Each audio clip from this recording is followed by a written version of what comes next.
So think about this for a second.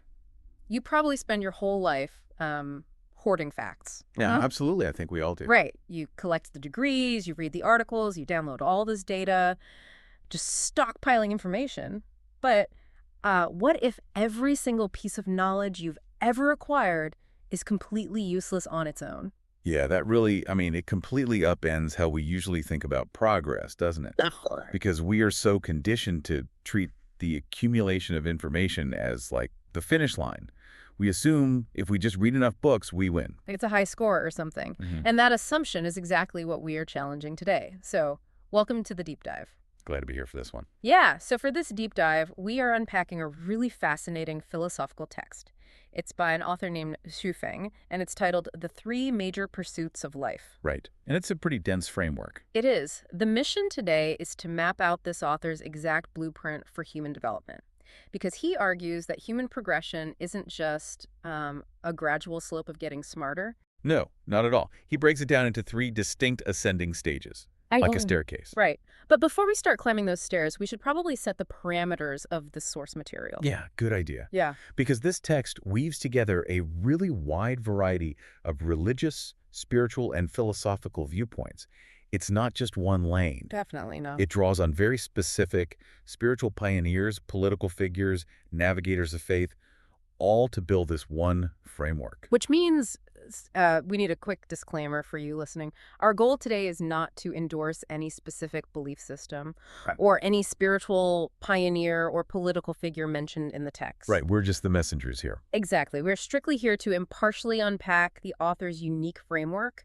We just want to look at the architecture of how he believes humans basically level up their minds. And the architecture itself is actually quite rigorous. How so? Well, according to the text, there are three staircases you have to climb to become an enlightened being, which he describes as achieving the qualities of, like a celestial being or a Buddha. And those three steps are knowledge, wisdom, and spirituality. Knowledge, wisdom, spirituality. Got it. Let's start on the ground floor then. Step one, Mm. knowledge. I mean, how does the author even define what knowledge actually is? We throw that word around a lot. We do, usually just meaning, things I know. Right. But the text defines knowledge very specifically. It calls it the empirical summary of the material world. Empirical summary. So like hard facts. Exactly. It is the historical record of humans interacting with their physical environment. Discovering patterns, acquiring truths through actual production and practice. Just the what is of the universe. Yeah, pretty much. Like the collected data of humanity touching a hot stove and learning that, oh, hey, it burns. That is honestly the perfect way to look at it. Yeah. And this leads to a really interesting perspective on formal education in the text. Oh, right. Because from elementary school all the way up to like a PhD, going to school is framed by the author as an incredibly powerful life hack. Yeah, it's essentially a generational cheat code. A cheat code. I mean, Exactly. Because think about it. If you didn't have formal education, you'd have to walk out into the woods and figure out physics and agriculture and math entirely through your own trial and error. Which would take thousands of years. Right. So education allows you to rapidly absorb what your ancestors spent hundreds of lifetimes figuring out. You get to skip the painful experimentation phase. You just inherit the conclusions. Exactly. I mean, I definitely understand the utility of that, but I want to introduce a different way to look at it for you listening, because the author also makes a very pointed assertion here. He does. He states clearly that knowledge is not ability.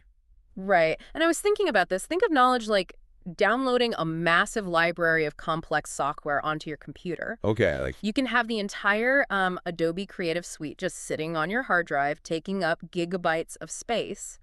But having those files sitting there doesn't mean you actually know how to run the programs. let alone design a masterpiece with them.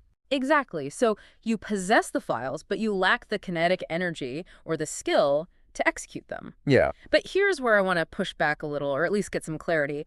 If knowledge is just this static prerequisite, just like bloatware sitting on a hard drive, why does the author also claim that a person without knowledge is primitive or impossible to reason with? He uses some strong words there, yeah. Yeah. Difficult to educate. Right. That feels contradictory to me. He's saying it's useless on its own, but you are also completely doomed without it. Well, so that tension is actually the defining feature of the first stage. Oh, really? Yeah, the text clarifies that while knowledge alone isn't an active ability, it's the absolute bedrock of civilization. It's the tether that pulls humanity out of ignorance. Okay, that makes sense. Without that shared baseline of empirical reality, you can't even begin to operate in a civilized society. So you don't even have a hard drive to put the software on in the first place. Precisely. You need the hardware. And the author points out that teachers, from primary school to university, as well as experienced factory workers, farmers, books, the internet. The transmitters. Right. They are all vital transmitters. They hand you the software. To lack knowledge entirely is to remain in a state of, well, primitive darkness. Unable to participate in the shared human project. Exactly. But stopping there is the trap, right? Like, think about how many unread articles are sitting in your browser tabs right now. Or how many documentaries you've bookmarked but never watched. We all have those tabs open. Right. You can have a PhD, you can memorize the encyclopedia, and still be entirely unable to function or produce anything of value in the real world. Because gathering the data doesn't guarantee you can actually do anything with it. Right. So if my hard drive is full of software I can't use, I'm stuck. There has to be a catalyst that actually executes those files. We need an engine to convert this static data into kinetic energy. And that catalyst is the author's second stage of human pursuit. Which is wisdom. Yes, wisdom. So if knowledge is the empirical summary of the world, wisdom is what the author calls sublimated knowledge. Sublimated. Let's unpack that word for a second. Because in chemistry, sublimation is when a solid turns directly into a gas, skipping the liquid phase entirely. Right. It implies a really radical transformation under a lot of pressure.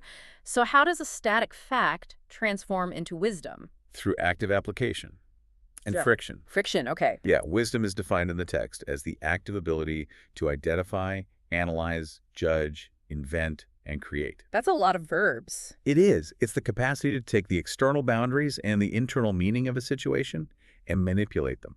The transformation happens when you take a fact, test it against a real-world problem, fail, analyze that failure, and forge a completely new capability. The source text actually has this really grounded analogy for this transition that I think clarifies the whole mechanism. Oh, the supermarket analogy. Yes, the supermarket analogy. It paints a very clear picture.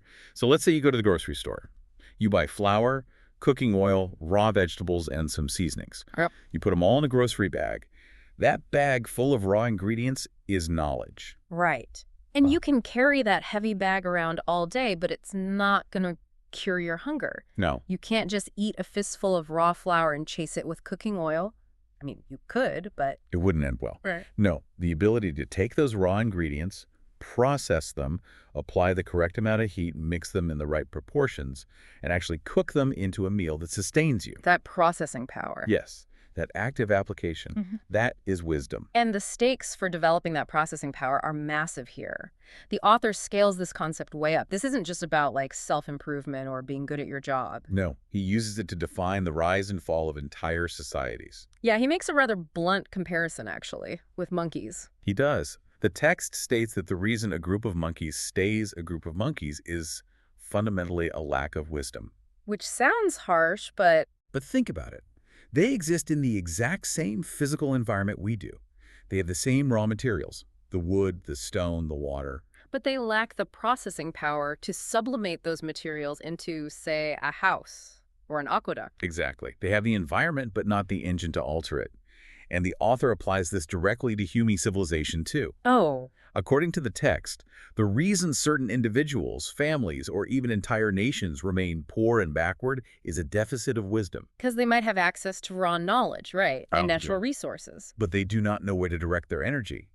They lack the ability to effectively use their time to solve complex problems. Okay, wait. I'm stuck on something here. What's that? If we are defining wisdom simply as the processing power to achieve a goal or alter an environment, well, the author lists scientists, engineers, successful business people, and political leaders as prime examples of people with wisdom, right? Right, he does. But by this definition, a ruthless, totally corrupt billionaire who exploits people to maximize profits, they are considered wise because they effectively process data to achieve their goal. Yeah. That feels fundamentally wrong to me. Is efficiency the exact same thing as morality? That discomfort you are feeling, it's entirely intentional within this framework. Really? Yeah, you have just hit on the most shocking twist in the author's entire philosophy. Okay, lay it on me. It perfectly sets up the pivot to the third pursuit, Yeah. because the text explicitly, coldly calculates that knowledge and wisdom have absolutely nothing to do with morality. Wait, nothing. They're completely divorced from being a good person. Entirely. Hmm. You can be the most knowledgeable, highly effective, successful person on the planet and still be completely devoid of a moral compass. Wow. The author says wisdom makes life rich, it makes it full, it invents medicine, and it solves practical problems of economics. Right. But to find true morality, to figure out right from wrong, you have to leave wisdom behind and jump to the final level of the staircase. The peak.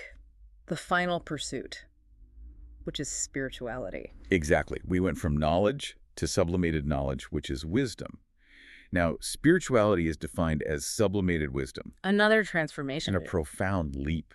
The text describes this as the ability to communicate with what the author calls the anti-material world. The anti-material world. Okay, that sounds like a sci-fi concept, like dark matter or something. What does that actually mean in a practical sense? Well, it refers to the realm beyond the physical and empirical. Think about concepts that have massive weight and shape our reality, but possess zero physical mass. Like what? Justice, Close. love, the inherent value of a human life, the concept of an afterlife. Right, you can't put justice in a test tube. Exactly. You can't weigh love. And the author argues that while wisdom can build you a secure house and, optimize your stock portfolio, it is completely powerless to solve humanity's ultimate anxieties. That was the existential dread. The late-night questions about why any of this matters at all. Those exact questions. Why do we suffer? What happens when we die?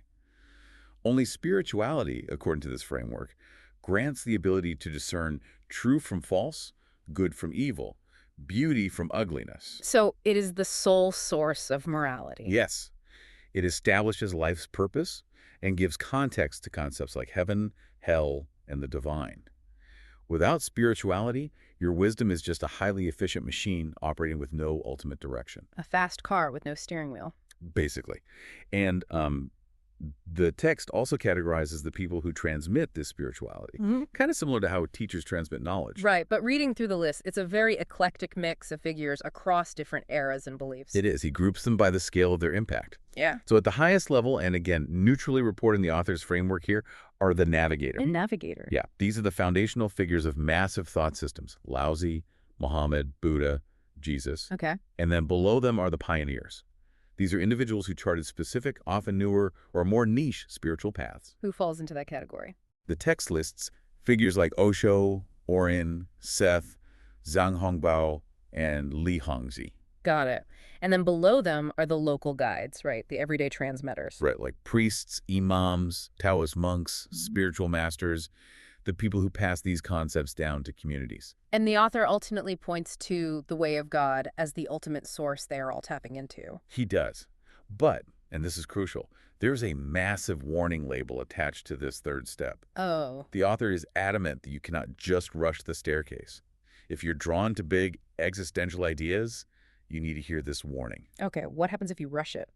The text argues that if you try to leap straight to spirituality without first building that solid, grounded foundation of knowledge and wisdom, you won't actually find enlightenment. What do you find instead? You end up trapped in blind superstition. Oh, wow. The mechanics of that failure are fascinating. Yeah. If you lack the empirical understanding of the world, knowledge, and the analytical processing power to test reality wisdom, then your attempt at spirituality will just be severe confusion. Like you don't have the tools to parse it. Exactly. You will hear abstract metaphors about heaven or enlightenment, and without analytical wisdom, you will treat them as literal, delusional fantasies. Ah. You'll follow charismatic leaders blindly because you lack the internal engine to judge their claims. You have to climb the stairs in order so you stay grounded. So we have this strict, rigorous progression. Learn the empirical facts. Apply those facts through trial and error to create solutions. Finally, sublimate that practical wisdom to achieve a spiritual moral compass. That's the blueprint. It's a very intense academic and practical journey. But, as I read this, a massive loophole seemed to open up. The loophole, yes. Because what if you are born in a situation where you never had the chance to go to school? What if you are entirely cut off from the internet, books, formal teachers? Are you just permanently locked out of enlightenment? And that question kind of unravels the strictness of the entire framework. But the author actually provides a direct answer. He does. Yeah. He asks if there is a path where you don't have to read books, attend universities, invent technologies, or even sit in religious services. And the answer is a resounding yes. Wait, really? Yes.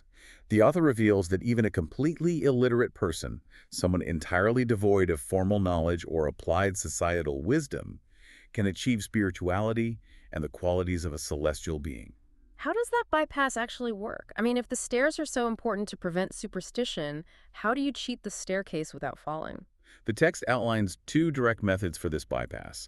The first is what the author calls reading the heavenly book. The heavenly book. But he doesn't mean like a physical text hidden in a temple somewhere, right? No. Reading the heavenly book is a metaphor. It's for deeply observing nature. It's the practice of reading the sky, the earth, the life cycle of flora and fauna, and the dynamics of a local community. Okay, so just looking at the world around you. Right. It is the ability to look at the natural world and extract profound patterns. So instead of reading a textbook about sociology, someone might just quietly observe the rise and fall of human greed in their own small village. Exactly. They watch the seasons turn, they see the inevitable decay of all living things, and they pull a divine truth from that observation. They bypass the teachers and go straight to the source code of the universe. That is the exact mechanism. Now, the second path is a bit different. It's rooted in a concept of inherent destiny, described as having a karmic connection. Karmic connection. Specifically, a connection with celestial beings or Buddhas. This suggests a direct spiritual encounter, or an inherent fate, where higher beings personally guide your life's trajectory, rendering the traditional steps totally unnecessary.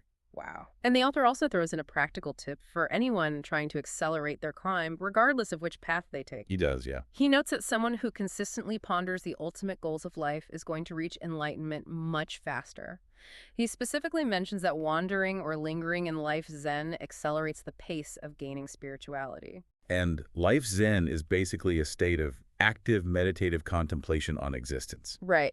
And this creates a really fascinating paradox for the modern learner, because the author deeply, profoundly respects traditional learning. Absolutely.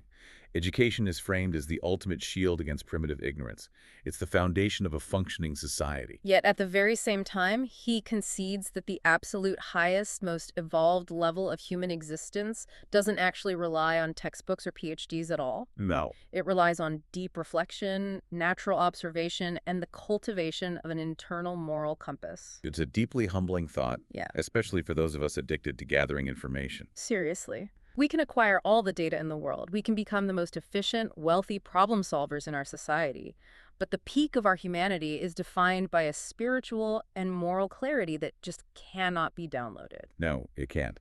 So to recap the architecture we've explored today through Swething's philosophy. Let's do it. First, you must gather the raw ingredients of the material world.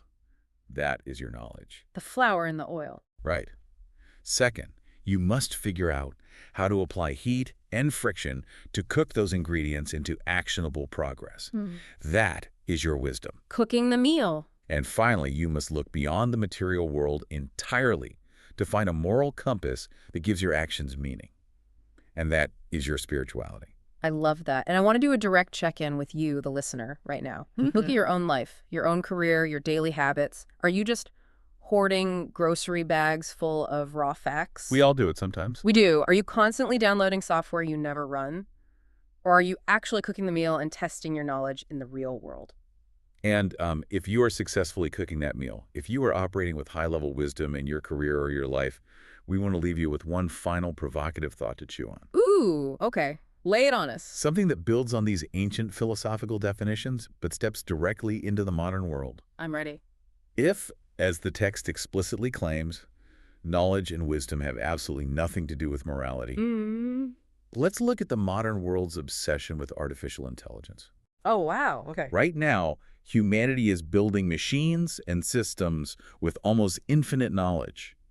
They have the ultimate empirical summary of the material world downloaded into their servers. Literally the biggest grocery bag of facts ever created in human history. Exactly. And then We are rapidly teaching these systems wisdom. We are giving them the ability to analyze, to judge, to invent, to write complex code, and to solve problems that baffle human engineers. They are processing data at light speed. They're becoming profoundly wise in the practical processing sense.